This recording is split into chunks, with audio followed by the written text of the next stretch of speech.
Since he was a little kid, Soichiro has been losing his loved ones. His mother died when she gave birth to him, and his father died when he turned 17. To feel less lonely, when Soichiro found an abandoned cat, he adopted him and named him Pete. Shortly afterward, Soichiro was adopted by his father's friend and inventor Professor Koichi, who had a daughter named Riko. For the next few years, Soichiro studied electronics with Koichi to become an inventor like him, but tragedy soon struck again. Koichi and his wife died in a plane crash. Koichi was old enough to go to college, but Riko was still a middle school kid, so she was taken in by her uncle Kazuto. It's now March 1, 1995, and Soichiro lives alone with Pete while working on inventing the first prototype of an AI robot, which he codenames A1. He can do all this thanks to the resources given by Kazuto's company FWE, of which Soichiro owns half the shares left to him by Koichi, although he isn't a fan of the fact Kazuto has put his picture on TV to announce the news about the robot project. Whenever it starts to snow, Pete begins meowing, asking Soichiro to find him a door that will take him to summer. Riko visits often too, especially lately, because in a few weeks she'll be moving to a school dorm in another city. She likes watching Soichiro work and is proud of him for not abandoning Koichi's plasma battery project. One evening, Soichiro is visited by Rin, his girlfriend who also happens to be Kazuto's assistant. Riko didn't know about their relationship and learns about it at that moment, which makes her extremely jealous and prompts her to leave in a rush. Pete isn't happy to see Rin either, and he hisses at her as soon as she enters the house. After Riko is gone, Soichiro proceeds to look at the papers Rin's brought because he wants to give Rin half of his company shares. It had been Kazuto's idea, but Soichiro agrees it's for the best and signs without hesitation.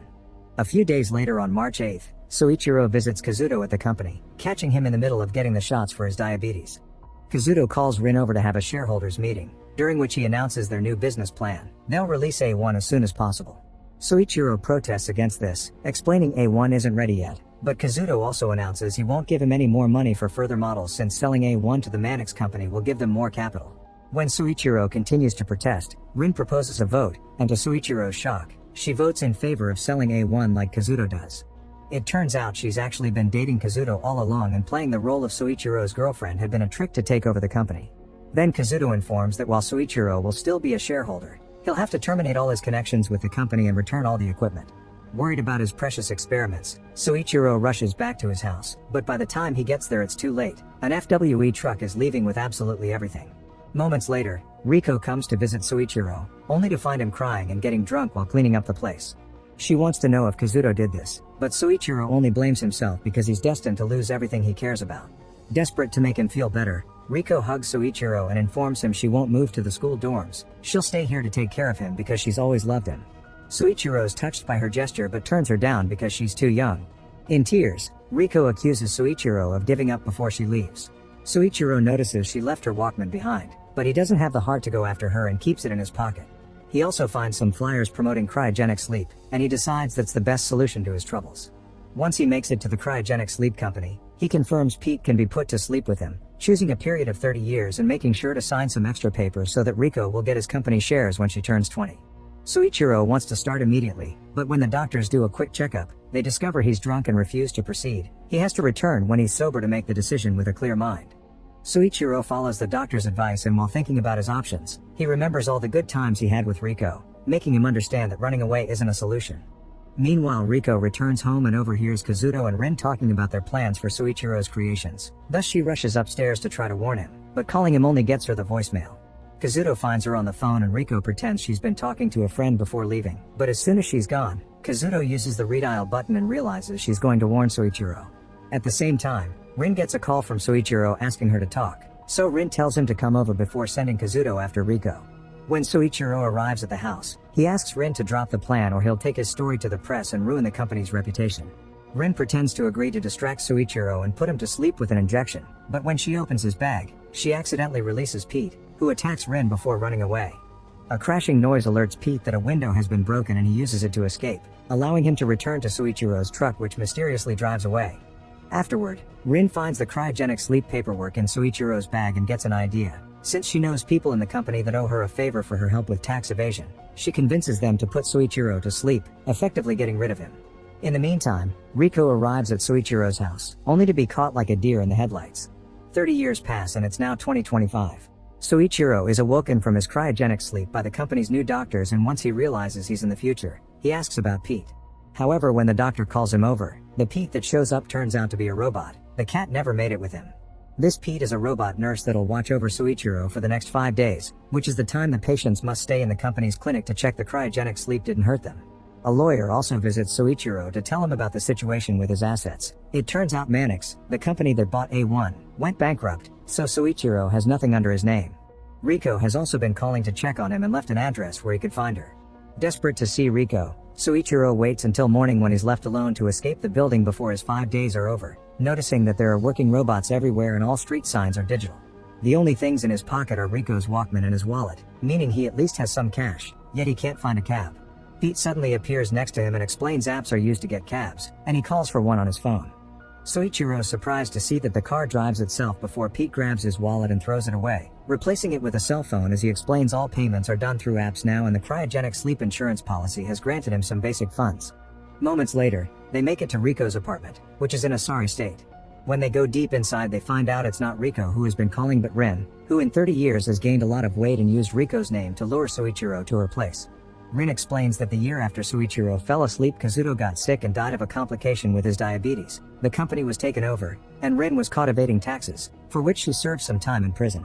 She blames Soichiro for all of it, thinking he planned it all because a man showed up with the ownership of his shares to take over the company. Soichiro is confused by this since his shares were supposed to go to Riko, prompting Rin to tell him Riko is missing and that she probably died the night he went to sleep because his house exploded. Refusing to believe this, Soichiro goes to the cemetery and confirms there's a grave under Riko's name. To deal with his grief, he listens to Riko's favorite songs on her Walkman and remembers all the times she told him not to give up. It's then that Soichiro decides to be more like Pete the cat and look for the right door. Pete the robot accepts to help, reminding Soichiro he must serve him for 5 days and there are 4 left.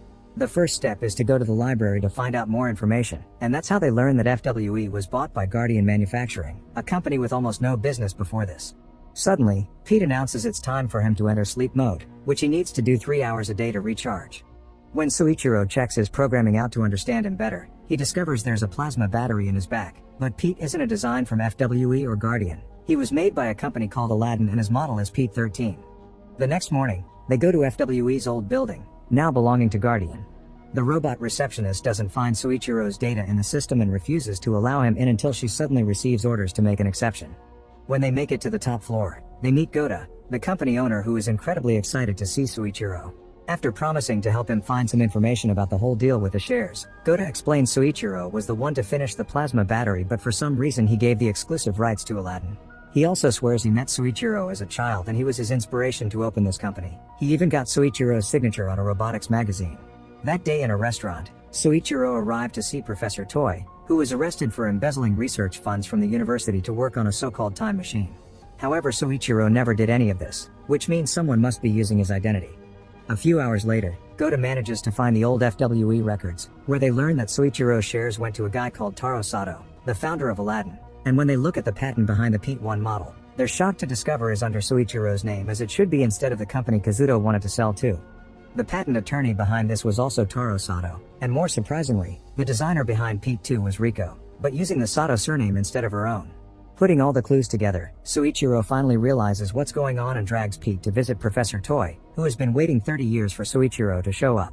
His time machine is finished, and this confirms Soichiro's theory. The mastermind behind this whole plan has always been himself, meaning this is a rewritten future. Toy gives Soichiro a bunch of gold bars to take with him to the past to fund his research and asks him to finish the plasma battery because it's the only thing that can make the time machine work now. Before leaving, Soichiro says goodbye to Pete and gives him Riko's Walkman to take care of, but since he still has a day of service left, Pete leaves the Walkman behind and jumps into the machine so he can travel to the past too. The pair returns to 1995 and land in the middle of the road, where they're saved by a mysterious driver, who turns out to be Taro Sato himself. Taro recognizes Soichiro from the news and takes him to his home, where he lives with his disabled wife Midori. When Soichiro wakes up, Taro explains Pete's told him everything so he's already got the plan going. He's cashed all the gold bars and put the money in his account. He's also gotten all the materials necessary for research in a room upstairs. He accepts to become his patent attorney and his pay will come from the gold cash, a deal Soichiro doesn't hesitate to sign for. It is now February 28th, and the scam happens on March 8th, so Soichiro has around a week to finish designing A1 and the battery, but first, he needs to visit Toy. Just like CEO Gota had explained, Soichiro finds the professor in a restaurant, and he's wary of him until a younger Gota recognizes Soichiro from the news. Then Professor Toy is willing to accept the money to finish his research. Before leaving, Soichiro signs Gota's magazine as expected and tells him he'll be a great inventor someday. Afterward, Soichiro works hard on finishing A1, which he renames Pete 1 after his cat. He also asks Taro for a few things: to expose Rin for her tax evasion, to file the patents under a new company of his own that they'll call Aladdin, and to consider the idea of adopting a kid since Midori lost her ability to get pregnant after the accident that put her in a wheelchair. When March 8th finally comes, Soichiro still needs to finish some final designs, so Pete uses his super speed and strength to start the plan. While the Soichiro of this time goes through the meeting, Pete runs after the FWE truck to stop it and recovers all of Soichiro's things that were taken from the house. Night falls by the time future Soichiro finishes his designs, allowing him to run to Kazuto's house and watch Rin get scratched by Pete the cat. It's future Soichiro who breaks the window for Pete to come out and who takes the truck away together with the cat, driving all the way to his house to find Riko before Kazuto does. After hugging Riko tightly and apologizing to her, Soichiro hands her Pete before getting into his truck and crashing it against the house. Using the vehicle's leaking and the documents that were supposed to give the shares to Riko, Soichiro starts a fire, then he opens a few gas canisters to make the house explode as history demands. On his way out, he recovers a family picture to gift Riko while telling her everything about the future. Pete shows up in the FWE truck and picks them up to drive them to Sato's house, where he and Midori adopt Riko as their new daughter. Soichiro also leaves all the stuff in the truck to Sato to give to Gota when he buys FWE. Now it's time for this Soichiro to also get into cryogenic sleep and keep the timeline intact, so he takes Pete the cat with him after saying goodbye to Riko, encouraging her to keep on studying and become someone great. Pete the robot decides to stay in this year to keep Riko company, that way they can wait for Soichiro to wake up together. Soichiro manages to get a place in the cryogenic sleep chambers by pretending to be present Soichiro, who is being put away by Rin in secret. 30 years later, he wakes up again, and the Pete that waited all these years brings the cat to him, since the pet survived the cryogenic sleep as well.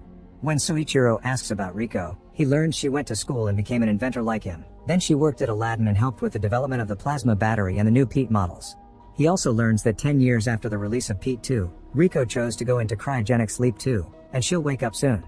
Soichiro rushes to her room to hold her hand and welcome her into the future. Now that she's of age, they can be together like she's always wanted. Make sure to subscribe and turn on notifications so you can watch more videos like this. Thanks for watching.